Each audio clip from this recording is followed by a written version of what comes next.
Progress hasn't been made. Canadian Prime Minister Justin Trudeau commenting on the ongoing trade talks in Washington today, saying he looks forward to signing a deal as long as it's good for Canadians.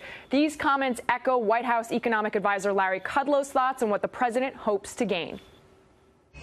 He would love to make a deal with Canada, a good deal, a deal which is in the interests of the American economy, the American workforce, American farmers, and presumably, as we did in Mexico, a deal that works for both sides, a pro-growth deal, a free trade deal.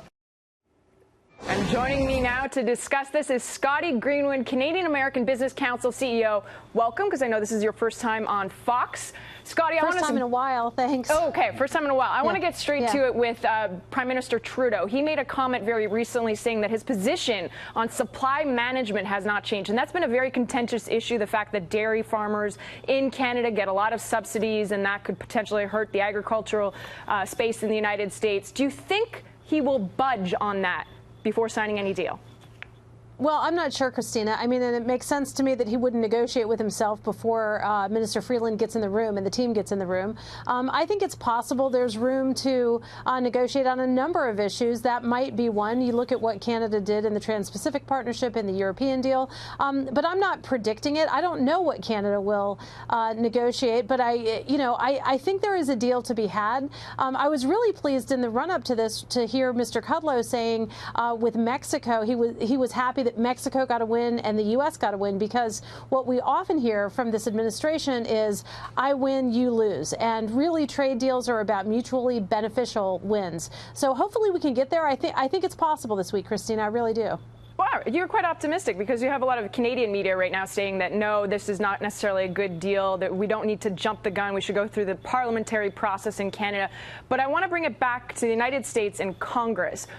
Yeah. Do you think that Congress is going to push back, given the many pro-trade, free trade Republicans, the fact that they have 90 days? They initially said they wanted a trilateral agreement, and now these are the discussions about bilateral agreements. Do you think there's going to be a lot of pushback in Congress?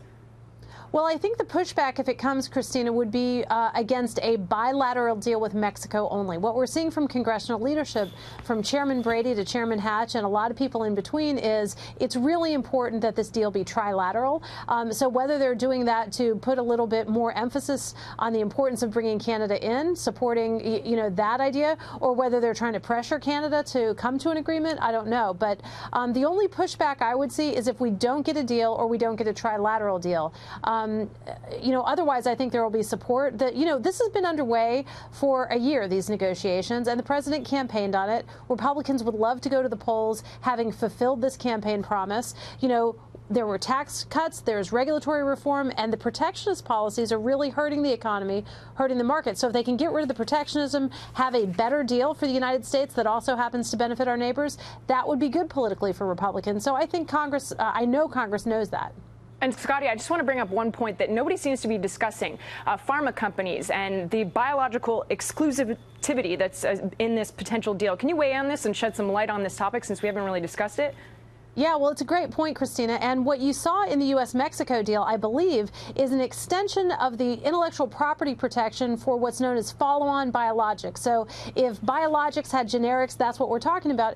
And that's really important, because innovators have to know that when they come up with a life-saving cure, that it will be protected before it just is given away for free to other people. So that's a very significant leap forward for innovation and for life-saving cures. And so the fact that if it's true, what we've read, that Mexico and the United States have agreed to extend that patent life for 10 years. That'll be very important for Canada to take a close look at, because we know that Canada wants to have an innovative economy as well. So I'm glad you raised it. I hope it's raised at the table, and it doesn't become a hang-up, because really it's in all three nations' interests to protect the innovations that can help save people's lives.